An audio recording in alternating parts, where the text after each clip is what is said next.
सुप्रभात बच्चों, कक्षा 1 हिंदी में आप सभी का स्वागत है। बच्चों, कल हम पढ़ रहे थे हमारी हिंदी पाठ्य पुस्तक खुलते पंख का पाठ 10। बच्चों, पाठ 10 हमने पढ़ लिया था और हमने समाप्त भी कर लिया है, लेकिन आज अगला पाठ पढ़ने से पहले हम एक बार जो हमने पिछले वीडियो में पढ़ा था उसे दोहराएंगे। तो चलिए दोहराते हैं। तो बच्चों, पिछले वीडियो में हमने यहाँ पे कुछ प्रश्न उत्तर किए थे और इन प्रश्न उत्तरों को हम दोहराएंगे और उसके बाद हमने कुछ वाक्य बनाव किए थे, उसे दोहराएंगे। तो सही उत्तर पर निशान लगाओ। बच्चों, कालू कौन था? कालू, यहाँ पे 3 विकल्प दिए गए हैं। कालू कौन था? बकरी, भालू या फिर हाथी। तो बच्चों, जैसा कि हम जानते हैं, हमने पाठ पढ़ा और समझा, तो हमने यह समझा कि कालू एक भालू था। तो हम दूसरा विकल्प भालू के आगे टिक का निशान लगाएंगे, यानी सही का निशान लगाएंगे। उसके बाद कालू की किस चीज़ की दुकान थी? कालू की किस चीज़ की दुकान थी? तो बच्चों, यहाँ पे 3 विकल्प है, चाट, मिठाई, फल। कालू की चाट की दुकान थी, तो हम पहले विकल्प चाट के आगे टिक का निशान लगाएंगे। उसके बाद मयूरी कौन थी? जैसा कि हम जानते हैं, मयूरी एक गिलहरी थी। यहाँ 3 विकल्प दिया है, चूहा, तितली या गिलहरी। तो हम तीसरे विकल्प गिलहरी के आगे टिक का निशान लगाएंगे। उसके बाद 4 में चूहे का नाम क्या था? चूहे का नाम क्या था? मदन, सरजू, अमन। मदन, सरजू, अमन। तो बच्चों, पाठ में हमने पढ़ा कि चूहे का नाम सरजू था, इसलिए हम सरजू के आगे टिक का निशान लगाएंगे या सही का निशान लगाएंगे। उसके बाद चूहिया का नाम क्या था? तो यहाँ पे फिर से 3 विकल्प दिए गए हैं, चुलबुली, मीना, नुपुर। तो बच्चों, हमने पाठ पढ़ा और हम अच्छे से जानते हैं चूहिया का नाम नुपुर था, इसलिए तीसरे विकल्प नुपुर के आगे हम टिक का निशान लगाएंगे या सही का निशान लगाएंगे। छठा बच्चों, झूला कौन झूल रहा था? यहाँ पे भी 3 विकल्प है, गिलहरी, चूहा, चूहिया। तो झूला गिलहरी झूल रही थी, इसलिए हम गिलहरी के आगे सही का निशान लगाएंगे। फिर बच्चों, प्रश्न उत्तर हमने किया था। प्रश्न उत्तर में हमने कुछ प्रश्न किए थे जिसका उत्तर हमने 1 या 2 शब्दों में लिख करके पूरा किया था। तो बच्चों, कालू कौन था? कालू कौन था का उत्तर है भालू, तो हम सिर्फ भालू लिखेंगे। उसके बाद कालू की दुकान का क्या नाम था? कालू की दुकान का क्या नाम था? कालू की दुकान का नाम था कालू चाट वाला। कालू भालू का नाम था और चाट वाला उसका व्यवसाय था, इसलिए उसने अपने व्यवसाय और अपने नाम को मिलाकर अपनी दुकान का नाम रखा था कालू चाट वाला। उसके बाद बच्चों, तीसरा प्रश्न था, कालू क्या पहनकर दुकान पर जाता था? कालू क्या पहनकर दुकान पर जाता था? तो बच्चों, यहाँ पे हमें पहनता तो वो ऊपर से नीचे सारे ही कपड़े थे, कुर्ता, धोती, सब कुछ, लेकिन यहाँ पे हमें खास तौर पे कुर्ता और जूता दिया गया है पाठ में, तो हम यहाँ लिखेंगे कुर्ता और जूता। कालू क्या पहनकर दुकान जाता था? कुर्ता और जूता। उसके बाद गिलहरी का क्या नाम था? गिलहरी का नाम मयूरी था। तो बच्चों, गिलहरी का नाम मयूरी था लिखकर हम उत्तर को पूरा करेंगे। उसके बाद सरजू कौन था? सरजू चूहा था, हम उत्तर में लिखेंगे चूहा। उसके बाद मयूरी कौन थी? मयूरी चूहिया थी, तो हम उत्तर में सिर्फ चूहिया लिखेंगे। उसके बाद झूला कौन झूल रहा था?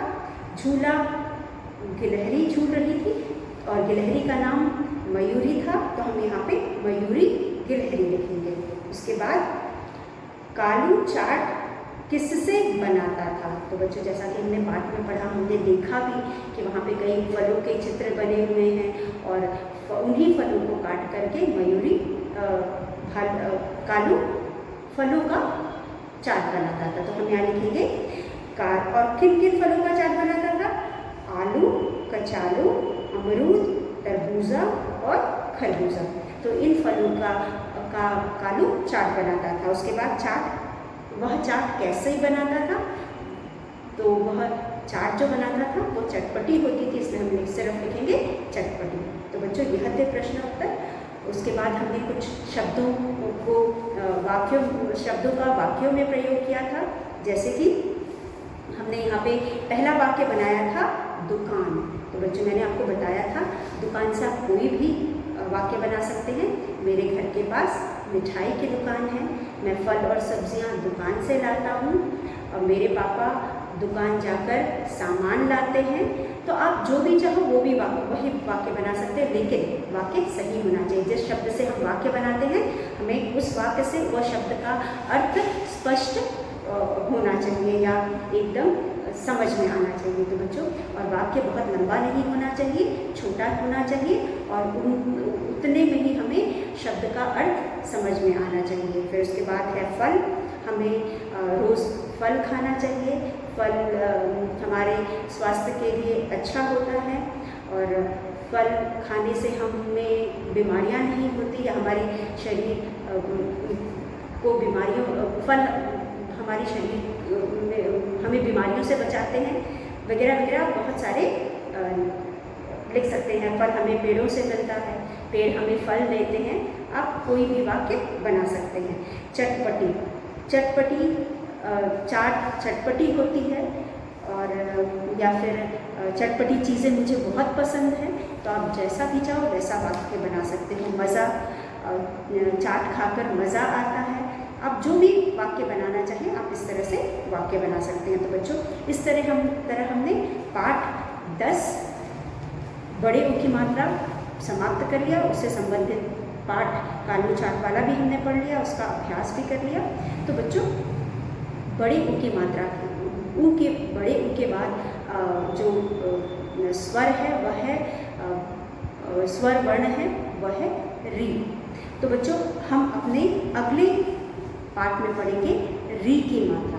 तो बच्चों, री से ऋषि आप लोगों ने भी पढ़ा होगा, जब आपने व्यंजन वर्ण पढ़ा होगा या स्वर वर्ण पढ़ा होगा, तो स्वर वर्ण में आपने री से ऋषि पढ़ा होगा। तो ऋषि में आपने कोई मात्रा नहीं लिखा है, लेकिन लगाया है, लेकिन री का प्रयोग किया है।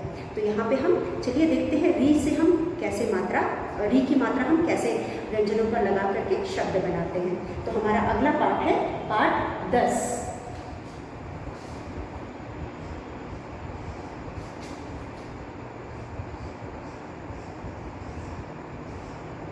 री की मात्रा। री की मात्रा हम इस तरह से बनाते हैं, री की मात्रा। तो बच्चों, आज हम पढ़ेंगे री से ऋषि वाले री की मात्रा। तो हम इस पाठ में री की मात्रा लगाना सीखेंगे, और री की मात्रा लगाकर शब्दों का सही उच्चारण सीखेंगे और शब्द बनाएंगे। और तो चलिए बच्चों, हम री की मात्रा लगा करके कुछ शब्द बनाते हैं। तो यहाँ पे हमें सबसे पहले आपके चित्र में, चलिए पहले हम पढ़ करके समझ लेते हैं। आपके पुस्तक में सबसे पहला जो चित्र है वह है न पे री की मात्रा प, नृप। नृप का मतलब होता है राजा। बच्चों, राजा को हम नृप भी कहते हैं। न पे री की मात्रा और प, नृप। उसके बाद है ऋषि। री से ऋषि हम व्यंजन वर्ण या स्वर वर्ण पढ़ते हैं तो भी हम री से ऋषि पढ़ते हैं। यहाँ पे मात्रा नहीं लगाई है, हमने ऋषि वर्ण का प्रयोग किया है। उसके बाद वृषभ। वृषभ का मतलब होता है बैल। तो यहाँ बैल का चित्र देख सकते हैं, और देख सकते हैं उसके नीचे लिखा है वृषभ। उसके बाद वृक्ष। वृक्ष का मतलब होता है पेड़। वृक्ष का मतलब होता है पेड़। फिर आप देख सकते हैं मृग का चित्र है। मृग आप चित्र देखकर पहचान सकते हैं, यह एक हिरण है। हिरण को हम मृग भी कहते हैं। तो चलिए हम इन मात्राओं को लगाना सीखते हैं, किस प्रकार हम व्यंजन वर्ण पे यह मात्रा लगा करके इस इसका सही सही उच्चारण करते हैं। तो सबसे पहले हम लिखेंगे नृप, न जमा री की मात्रा प, तो ये हो गया नृप न। इसके नीचे हम इस तरह से री की मात्रा लगाएंगे और प लिखेंगे, ये हो गया नृप। नृप का मतलब राजा, नृप का मतलब राजा। उसके बाद दूसरा शब्द है री। अब यहाँ पे हम री शब्द का, री वर्ण का प्रयोग करते हैं, री। फिर उसके बाद श प्लस छोटी की मात्रा, ये हो गया आपका ऋषि, ऋषि। हम इसे पढ़ेंगे ऋषि, ऋषि। इस तरह से मात्रा लगाकर हम लिखेंगे ऋषि। उसके बाद अगला शब्द हमारे पास है वृषभ। व में हम लगाएंगे री की मात्रा प्लस श, षट्कोण श, भ से भगवान वाला भ। तो हम इसे पढ़ेंगे व री की मात्रा षट्कोण श और भ। तो व जमा री, री की मात्रा है ये, जमा श, षट्कोण श, जमा भ, ये हो जाएगा व में री की मात्रा री श भ, वृषभ। इस तरह से ये हो गया वृषभ। उसके बाद अगला शब्द हमारे पास है वृक्ष। व पे फिर हम री की मात्रा लगाएंगे, जिस तरह से हमने वृषभ में री की मात्रा लगाई, तो व में हम री की मात्रा लगाएंगे, जमा वृक्ष, छ से क्षत्रिय वाला वृक्ष। तो बच्चों इस तरह से हम वृक्ष लिखेंगे यहाँ पे, वृक्ष। वृक्ष का मतलब आप जानते हैं क्या होता है? वृक्ष का मतलब होता है पेड़, पेड़ को हम वृक्ष भी कहते हैं। फिर हमारे पास है मृग, मृग, म पर री की मात्रा, इस तरह से हम री की मात्रा लगाएंगे, ग, मृग। तो ये हो जाएगा म मृग, मृग। इस तरह से बन गया मृग। उसके बाद हम बनाएंगे गृह। ग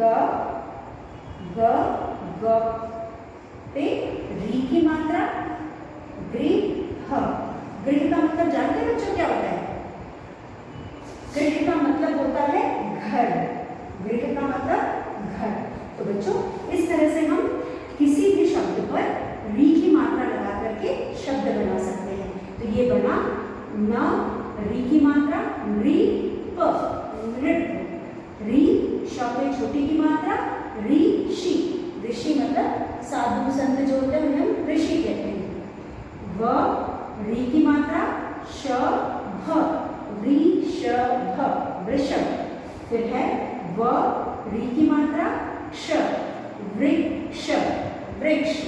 फिर है म री की मात्रा मृग, मृग। फिर है ग री की मात्रा गृह, गृह का मतलब होता है घर। नृप का मतलब होता है राजा। ऋषि का मतलब होता है ऋषि मुनि जो पूजा पाठ करते हैं या जो जंगलों में रहते हैं और साधारण जीवन जीते हैं, उन्हें हम ऋषि कहते हैं। उसके बाद वृषभ, वृषभ का मतलब होता है बैल, वृषभ का मतलब बैल। फिर वृक्ष का मतलब होता है पेड़, वृक्ष का मतलब पेड़। और मृग का मतलब होता है हिरण, मृग का मतलब हिरण। और ग्रह का मतलब होता है घर। तो इस तरह से हम मात्रा लगा करके अलग अलग शब्द बनाएंगे। तो चलिए जो आपकी पुस्तक में दिया गया है उन शब्दों को हम लिख करके री की मात्रा पढ़ना और लिखना सीखते हैं। तो आपने सीख लिया कि किस तरह से हम री की मात्रा लगाते हैं, कहाँ पर लगाते हैं और उसे किस तरह से उसका उच्चारण करते हैं। तो चलिए आगे हम और भी कई शब्द लिखते हैं जो कि आपके पुस्तक में दिया गया है। बोल कर पढ़ो, तो यहाँ लिखेंगे, हमारा हेडिंग है बोल कर पढ़ो, बोल कर पढ़ो। तो यहाँ पे हमारा पहला शब्द है बच्चों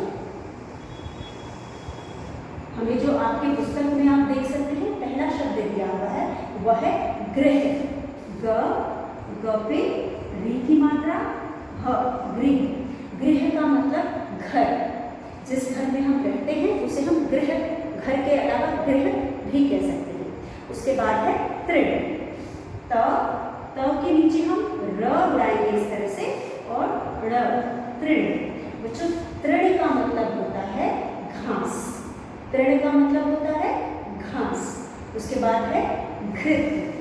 घ घी त। घृत का मतलब होता है घी। बच्चों घृत का मतलब होता है घी। उसके बाद है घृणा। घृणा का मतलब होता है घृणा।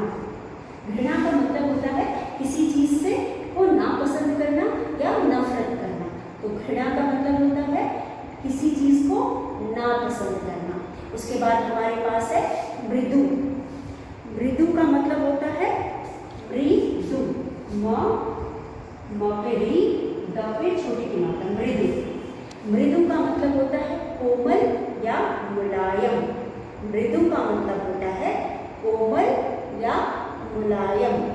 म पे री की मात्रा, द पे छोटे की मात्रा, मृदु, मृदु। उसके बाद कृपा। कृपा यानी कि कृपा। कृपा यानी कि किसी पर दया करना।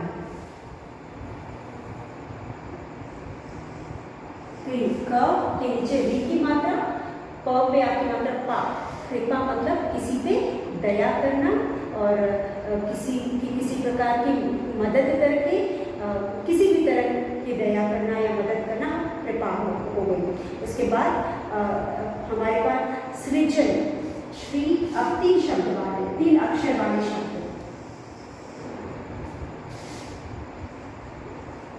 सृजन। सृजन का मतलब होता है क्रिएटिविटी। बच्चों सृजन का मतलब होता है अलग अलग प्रकार की रचनाएं, जिसे हम इंग्लिश में क्रिएटिविटी कहते हैं। उसके बाद हमारे पास है कृपण। कृपण का मतलब होता है कृपण का मतलब होता है कंजूस। कृपण। कृपण का मतलब कंजूस। कंजूस का मतलब जो पैसे खर्च करना नहीं चाहता, जो उसे हम कृपण कहते हैं। तो यहाँ पे कृपण का मतलब कंजूस। उसके बाद हो गया हमारे पास कृतज्ञ। कृतज्ञ का मतलब होता है कृतज्ञ से ज्ञानी। कृतज्ञ का मतलब होता है वह जो नेक काम करता है, अच्छे काम करता है। किसी के लिए अच्छे काम करना या किसी के लिए नेक काम करने को हम कहते हैं कृतज्ञ।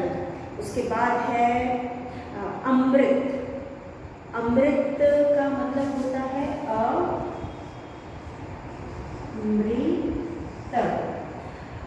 अमृत का मतलब होता है बच्चों वह चीज जिससे हम ऐसी कोई वस्तु जिसे खा करके या फिर हम मरते नहीं, तो उसे हम अमृत कहते हैं। तो ऐसा कोई वस्तु जो कि हमारे लिए कुछ बहुत विशेष है और जिसे खा करके हम हमेशा के लिए अमर हो जाते हैं, उसे हम अमृत कहते हैं। उसके बाद मृणाल। मृणाल का मतलब होता है बच्चों राशि। राशि मतलब आपने देखा होगा अपने मम्मी पापा को अपने कैलेंडर में या फिर आपके न्यूज़पेपर में अपनी राशिफल देखते हैं। तो राशिफल को देखना या राशिफल का अर्थ होता है मृणाल। तो हम लिखेंगे मृ, म पे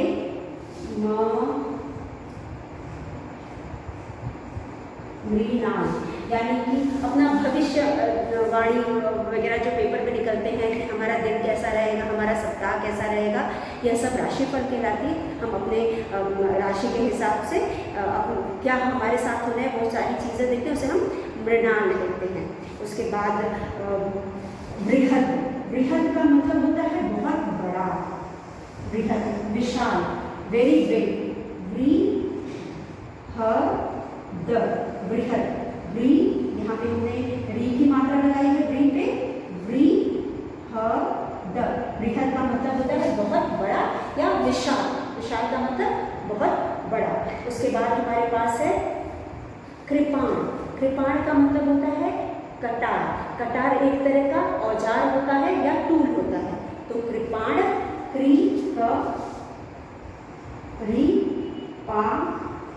कृपाण, कृपाण एक तरह का टूल या औजार होता है। उसके बाद है कृपया। कृपया रिक्वेस्ट, जो किसी से जब हम किसी से विनती करते हैं या रिक्वेस्ट करते हैं उसको हम कृपया कहते हैं। कृपया। आप मेरे घर, अगर आपके घर में कोई शादी है या फिर कोई अवसर है, जब आप किसी को इनवाइट कर रहे हैं, बुला रहे हैं, तो आप कृपया करके उसे रिक्वेस्ट करते हैं कि कृपया आप मेरे घर आकर के आशीर्वाद दें या फिर कृपया आप मेरे घर पधार कर हमें धन्य करें वगैरह वगैरह आप बोलते हैं। तो यहाँ पे आप किसी से रिक्वेस्ट कर रहे हैं। उसके बाद कृपालु। कृपालु मतलब जो बहुत दयालु होता है उसे हम कृपालु कहते हैं। कृपा करने वाला, कृपालु। कृपालु का मतलब होता है दया करने वाला। कृपालु, कृपालु, कृपालु यानी दया करने वाला। उसके बाद मृदा। मृदा का मतलब होता है मिट्टी। ओके, री की मात्रा दा।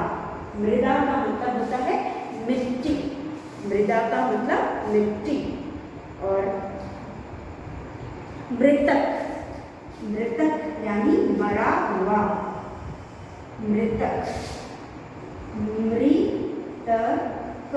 मृतक, मृतक यानी मरा हुआ। जो मर गया हो उसे हम मृतक कहते हैं। उसके बाद दृढ़।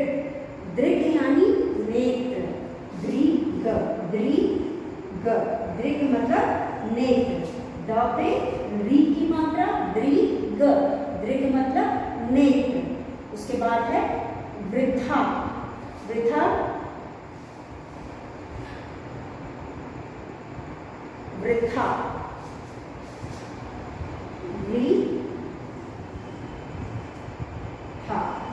वृथा, वृथा,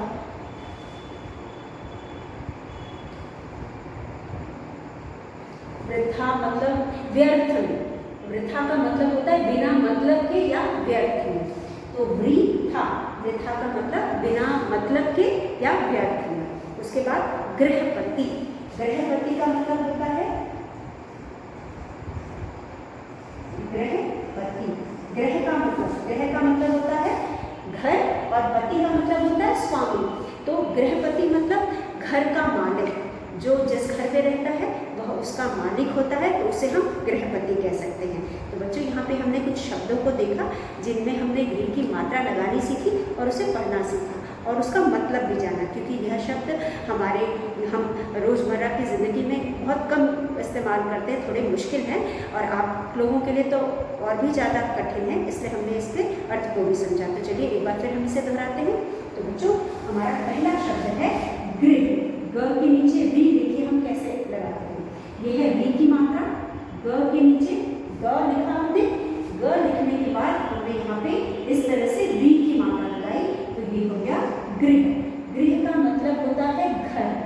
हम यहाँ पे री की मात्रा नीचे लगाते हैं, ग के नीचे हमने री की मात्रा लगाई और हम इसे पढ़ेंगे गृह।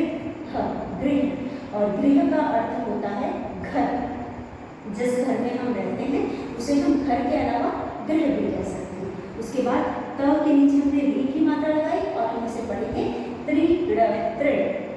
त के नीचे हमने री की मात्रा लगाई और हम इसे पढ़ेंगे त्रिड़। उसके बाद घ। तृण का मतलब है घास। तृण का मतलब है घास। और तृण का मतलब घास। और घृत। घ के नीचे री की मात्रा घृत। घृत का मतलब घी। बच्चों घृत का मतलब घी। फिर घ के नीचे री की मात्रा घृणा। घृणा का मतलब नफरत करना या किसी चीज को नापसंद करना। घृणा। घृणा, ख के नीचे री की मात्रा ना, घृणा। मृदु। म के नीचे री की मात्रा, द पे छोटे की मात्रा मृदु। मृदु का मतलब मधुर भी हो सकता है, कोमल भी हो सकता है, मुलायम भी हो सकता है। मृदु भाषी हम जो कहते हैं, मधुर बोलने वाला, मीठा बोलने वाला, तो यहाँ पे मृदु का मतलब हम कोमल भी बोल सकते हैं, मीठा भी बोल सकते हैं, मधुर मीठी बोली होती है तो मधुर भी बोल सकते हैं, और मुलायम भी बोल सकते हैं। कृपा, कृपा किसी पे दया करना। कृपा, क के नीचे री की मात्रा, प पे आ की मात्रा, कृपा। उसके बाद सृजन, सृजन मतलब कुछ क्रिएटिव काम करना, कुछ ऐसा काम करना कि जिसमें हमारी क्रिएटिविटी दिखाई दे, उसे हम सृजन कहते हैं। सृजन, स्वर के नीचे री की मात्रा, सृजन। फिर कृ और कृपण का मतलब कंजूस। कृपण का मतलब कंजूस, वह इंसान जो पैसे खर्च करने न चाहता हो उसे हम कंजूस कहते हैं। तो कंजूस, कृपण का मतलब कंजूस। कृतज्ञ, कृतज्ञ का मतलब होता है नेक काम करने वाला, वह जो किसी की मदद करता हो और हमेशा कुछ अच्छा करता हो उसे हम कृतज्ञ कहते हैं। फिर अमृत, अमृत वह वस्तु है जिसे पी करके हम अमर हो जाते हैं, कभी मरते नहीं, तो अमृत। मृणाल, मृणाल का मतलब होता है राशिफल। तो हमारे जन्म के दिन के हिसाब से या हमारे नाम के हिसाब से हमारी राशि होती है, उस राशि में घटने वाले चीज़ों को देखना या फिर जो भी होने वाला है उस सबको हम राशि फल कहते हैं। उसके बाद बृहद, बृहद का मतलब बहुत बड़ा या विशाल, व के नीचे री की मात्रा, द, बृहद। कृपाण, कृपाण एक तरह का टूल है या औजार है। फिर कृ और या, कृपया का मतलब होता है किसी पर दया करना या रिक्वेस्ट करना। कृपया का मतलब रिक्वेस्ट करना, हम किसी से विनती करते हैं तो कृपया करके कहते हैं। कृपालु, किसी पे दया करने वाले को हम कृपालु कहते हैं, जो बहुत दयावान होता है, हमेशा किसी की मदद करने को तैयार रहता है, उसे हम कृपालु कहते हैं। या अच्छे काम करने वाला। फिर उसके बाद मृदा, मृदा का मतलब होता है मिट्टी। म के नीचे री उड़ाया हमने, द पे आ की मात्रा, मृदा, मृदा मतलब मिट्टी। उसके बाद मृतक, मरा हुआ को हम मृतक कहते हैं। दृढ़, दृढ़ मतलब दृष्टि या नेत्र। उसके बाद वृथा, वृथा का मतलब होता है व्यर्थ में। वृथा का मतलब होता है व्यर्थ में या बिना मतलब के, वृथा। उसके बाद गृहपति, गृहपति का मतलब होता है घर का स्वामी। गृह का मतलब होता है घर और पति का मतलब होता है स्वामी, मतलब घर का मालिक को हम गृहपति कहते हैं। तो बच्चों, इस तरह से हमने आज री की मात्रा लगाना और री की मात्रा वाले शब्दों का उच्चारण पढ़ा और किस तरह से हम री की मात्रा लगा करके शब्दों को पढ़ेंगे और उसको लिखेंगे। तो यहाँ पे हमने आज री की मात्रा सीखी। तो चलिए एक बार आप फिर मेरे साथ दोहराइए। नृप, ऋषि, ऋषभ, वृक्ष, मृग। नृप का मतलब राजा, ऋषि का मतलब साधु संत, ऋषि का मतलब सन्यासी, साधु संत सब ऋषि कहलाते हैं। वृषभ, वृषभ का मतलब बैल, वृक्ष का मतलब पेड़, मृग का मतलब हिरण। गृह, तृण, घृत, घृणा, मृदु, कृपा, सृजन, कृपण, कृतज्ञ, अमृत, मृणाल, बृहद, कृपाण, कृपया, कृपालु, मृदा, मृतक, दृढ़, वृथा या गृहपति। तो बच्चों, इसके नीचे हमें कुछ अभ्यास कार्य दिया गया है जिसमें हमें हमें कुछ लिखो। अभ्यास कार्य है लिखो। यहाँ पे हमें क के नीचे री की मात्रा लगाई है, क्री, तो हमें क्री से शब्द बनाना है कृपा। फिर है घ्री, घृ से शब्द बनाना है घृत, त से तृण, त्री से हम बनाएंगे तृण, और म के नीचे री की मात्रा लगा के हम मृतक बनाएंगे, और व्री के नीचे री की मात्रा लगा के हम वृथा बनाएंगे। तो बच्चों इन शब्दों को हमें बिंदियों द्वारा दिया गया है। आप इन पर इनको बिंदियों को मिला करके शब्दों को पूरा करेंगे और इनकी मात्रा लगाना सीखेंगे। तो बच्चों आज का अभ्यास हम यही समाप्त करते हैं। अगले वीडियो में हम री की मात्रा से संबंधित पाठ को पढ़ेंगे। तब तक के लिए धन्यवाद।